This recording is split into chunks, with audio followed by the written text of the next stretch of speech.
Hello दोस्तों, सभी को राधे राधे। कैसे हैं आप सब? आई होप आप सब बहुत अच्छे होंगे। मैं भी बहुत अच्छी हूँ। तो सबसे पहले आप सभी लोगों का ज्योति की छोटी सी दुनिया में बहुत बहुत स्वागत है। और ये वीडियो है 19 सितंबर की, दिन है फ्राइडे का। तो यहाँ पे बज चुके हैं शाम के 4 और शाम के 4 बजे से ना मैं अपनी व्लॉगिंग स्टार्ट कर रही हूँ। तो देव को ना ट्यूशन छोड़ के ही आई हूँ जस्ट अभी। आने के बाद फिर मैंने थोड़ा सा अपने बालों में कंघी कर दी, क्योंकि सुबह से मैंने अपने बाल वॉश किए थे। तो हेयर वॉश करने के बाद ना मैंने इसमें कंघी नहीं की, ऐसी फोल्ड करके काम करने लग गई थी। तो अब थोड़ा सा ना मुझे कपड़े तो नहीं धोने थे, लेकिन शूज़ धोने थे वाइट वाले, क्योंकि नेक्स्ट डे है सैटरडे और मेरे को ना देव के शूज़ बहुत ज़्यादा गंदे थे तो वो धोने थे। साथ ही साथ वो अपना बैग ख़राब करके लाया था आज, क्योंकि खाने पे मैंने उसे बनाना दिया था, लेकिन उसने ना टिफ़िन से निकाल के वो बनाना बैग में रख दिया और खाया नहीं, तो जिससे ना पूरा बैग ख़राब हो गया है। तो फिर मुझे वो भी वॉश करना है। और अभी धूप है, क्योंकि 5 साढ़े 5 बजे तक धूप रहती है, तो थोड़ा सा वो सूख जाएगा। ड्राई कर दूँगी मैं मशीन पे। तो फटाफट से धोती हूँ कपड़े, क्योंकि ना जब मैं ये 2 चीज़ धो रही तो थोड़े मेरे कपड़े भी थे, तो मैंने सोचा वो भी डाल देती हूँ और अपने लिए भी ना काम कम ही हो जाता है। नेक्स्ट डे मेरे ज़्यादा कपड़े नहीं रहेंगे। और वैसे भी कपड़े तो डेली के ही रहते हैं वॉश करने के लिए, क्योंकि रोज़ नहाना धोना होता है, ऑफिस है, स्कूल है, तो कपड़े काफ़ी रहते हैं।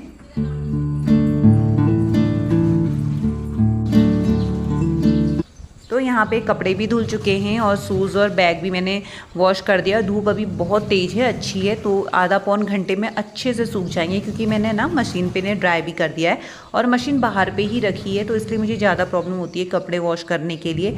पानी अंदर से बाहर और बाहर से अंदर करना पड़ता है, क्योंकि यहाँ पर ना नल नहीं है, तो इसलिए थोड़ा सा प्रॉब्लम होता है। तो अभी फटाफट से डालती हूँ कपड़े और ना ये आधे से पौन घंटे में सूख जाएंगे। तो देव को लेने मैं नहीं जाऊँगी, मैंने हस्बैंड से बोला है, क्योंकि वही उनका ऑफिस से आने का टाइम होता है और वही देव का टाइम होता है। तो वहाँ से वो जब आएंगे तो देव को भी ले आएंगे, और इससे ना मेरा क्या होता है, टाइम बच जाता है और मेरे काम जो होते हैं शाम के ना वो आराम से हो जाते हैं। एक मतलब होता नहीं है कि जाना है बच्चे को ट्यूशन से लाना है, छुट्टी का टाइम हो जाएगा करके। फिर यहाँ पे कपड़े धुल चुके थे, फिर मैं आ गई थी किचन में, क्योंकि जाहिर सी बात है जब हम थोड़ा सा काम कर लेते हैं ना तो फिर एकदम चाय पीने का मन होता है, और शाम की चाय तो बहुत अच्छी लगती है। मैं भी ना 2 से 3 टाइम चाय पीती हूँ, और चाय मुझे बहुत ज़्यादा पसंद है। या मैं ज़्यादा ही थक जाती हूँ तब मुझे चाय चाहिए, ज़्यादा काम करने पे, या फिर सुबह सुबह। मतलब यूँ कह लो कि बिना चाय के कोई काम होते ही नहीं है घर के, और ख़ासकर लेडीज़ों के। तो काम करते रहो और चाय पीते रहो। तो फिर यहाँ पे मेरी बन गई थी चाय, और ना अब मैं चाय लेके बाहर पे जाऊँगी। और मौसम भी ना बहुत अच्छा हो रहा है, मतलब थोड़ा सा ठंडा भी हो रहा है। एक तो मेरे रूम पे इसलिए ठंडा लगता है क्योंकि ये 2nd फ्लोर है और फिर इसके ऊपर है 3rd फ्लोर, तो थोड़ा ठंडा होने लग गया है रूम पे। तो जो ये हल्की हल्की सी शाम की धूप आई है ना, ये मतलब बहुत अच्छी लग रही है। ऐसा नहीं है कि मतलब ऐसा फील हो रहा है जैसे जाड़ों का टाइम होता है और धूप सेकने बाहर बैठी हूँ। तो यहाँ पे मैंने अपनी ये कलश है और एक ये थाली है, तो ये मुझे अभी अपेंड करने। तो 2 दिन पहले मैंने इनको अच्छे से पेंट कर लिया, तो बहुत बढ़िया तरीके से सूख गया है। क्योंकि जब हम पेंट करते हैं ना उसको बहुत अच्छे से सुखाना होता है, क्योंकि फिर ना लिखने में प्रॉब्लम आती है। तो यहाँ पे अब थोड़ा सा स्टार्ट कर रही हूँ, चाय भी पीते रहूँगी और कलश को भी करते रहूँगी काम। और उसके बाद ना फिर देव और हस्बैंड आ जाएंगे, तो थोड़ा हम आधे से पौन घंटा निकल जाते हैं घूमने के लिए, क्योंकि पूरा दिन घर में रहना और हस्बैंड को ऑफिस में जाना, तो ये टाइम में ना तो कम से कम 1 घंटा अपने लिए होना चाहिए। तो फिर हो गई थी शाम, और फिर मैं आ गई थी यहाँ पे पूजा करने के लिए, क्योंकि जब शाम हो जाती है ना पूजा के बाद ही हर किसी के काम स्टार्ट होते हैं, और संध्या का टाइम हो ही गया है। तो दिया बाती यहाँ पे कर रही हूँ, और साथ ही साथ मेरा देव भी आ गया था पूजा करने के लिए। कभी कभी तो ऐसा होता है बिन बुलाए आ जाता है, और कभी कभी ना मतलब बोलना पड़ता है तब जाके आता है पूजा करने के लिए।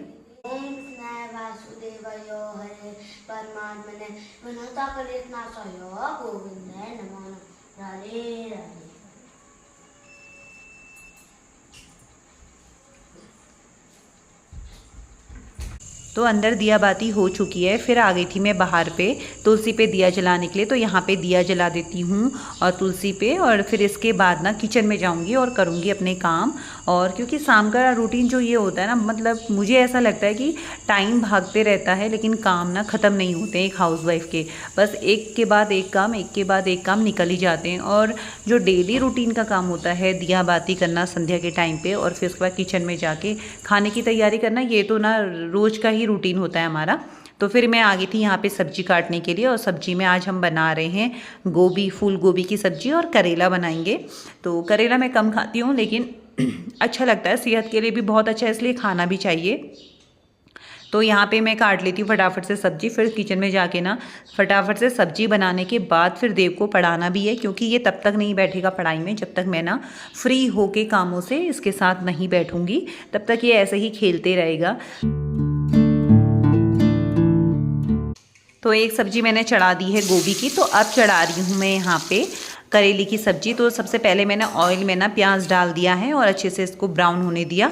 उसके बाद फिर इसमें डाल दिए हैं मैंने करेले और अच्छे से ना इनको फ्राई कर लूँगी। और करेले की सब्ज़ी तो ना ऐसे बहुत बेस्ट लगती है, लेकिन ज़्यादा टेस्ट इसका तब आता है जैसे कि आपको नेक्स्ट डे बनाना है तो एक दिन पहले आप उसे कट कर लो और हल्का नमक डाल के ना या तो सुखा लो या फिर 2-3 घंटे छोड़ दो। तो उसके बाद क्या होता है ना, उसका जो कड़वापन होता है ना वो हल्का कम हो जाता है, तो टेस्ट भी अच्छा आता है। लेकिन अभी तो ये जस्ट हम लेके ही आए थे और लाने के बाद हमने डायरेक्ट काट दी, लेकिन ये ना ज़्यादा कड़वा नहीं है क्योंकि उसकी स्मेल से ही पता चल जाता है कितना कड़वा है करके। और साथ ही साथ यहाँ पे ना थोड़े से फ्रूट्स भी लेके आए थे हम, जब अभी ना बाहर थोड़ा सा घूमने को निकले थे तो उस टाइम पे हम दूध भी लेके आते हैं और थोड़ा सा घूम भी लेते हैं। तो थोड़ा सा केले, सेब और पपीता, अनार वगैरह हम लेके आए थे, क्योंकि ये बनाना तो और एप्पल्स वगैरह ना तो देव को चाहिए होता है स्कूल के लिए। और जो पपाया है वो हस्बैंड को मतलब मुझे देना पड़ता है सुबह ब्रेकफास्ट में कट करके। तो यहाँ पर सारे फ्रूट्स को मैंने ना वॉश कर दिया, थोड़ा इनका पानी निकलने दूँगी, उसके बाद ना फिर से फ्रिज में रखूँगी। फिर आ गई थी मैं अपने रूम पे। तो देख सकते हैं आप, एक जो हाउसवाइफ होती है ना उसके काम कभी ख़त्म नहीं होते, कंटिन्यू से करते ही रहना पड़ता है। टाइम निकलता है लेकिन काम ख़त्म नहीं होते। तो यहाँ पे फिर देव पढ़ाई करने लग गया था। Rest under the tree, one for you to Share with me. with me. Good. अब हिंदी का झूला झूलम आती है। तो यहाँ पे देव को पढ़ा दिया था, उसका होमवर्क करवा दिया था, पूरा टाइम टेबल वगैरह, उसका बैग वगैरह ना सब मैं रात में ही सेट कर देती हूँ, क्योंकि फिर बच्चे ना सुबह बहुत प्रॉब्लम करते हैं उठने में भी और नखरे करते हैं फिर, और ना बुक्स मिलती है ना कुछ। तो उसका मैंने सब कुछ रेडी कर दिया है स्कूल का। फिर आ गई थी मैं बाहर पे, और मुझे ना इस टाइम पर ज़रूर ये प्लांट लगाना था क्योंकि मेरे हस्बैंड लेके आए थे। अगर ये जब लग जाएंगे ना प्लांट तब बताऊँगी मैं आपको ये कि कौन से प्लांट हैं। तो ये मुझे लगाना बहुत ज़रूरी था, नहीं तो ये सूख जाते क्योंकि काफ़ी ना मुरझा से गए थे। तो हस्बैंड ने बोला अगर अभी ये लगा दिया तो लग जाएंगे, नहीं तो फिर ये सूख जाएंगे तो फिर प्रॉब्लम हो जाएगी। तो मैंने ना रात ही रात फटाफट से गमले को खाली किया और ये प्लांट लगा दिए और फिर डाल दिया था इस पर पानी। अब आ गई हूँ मैं किचन में।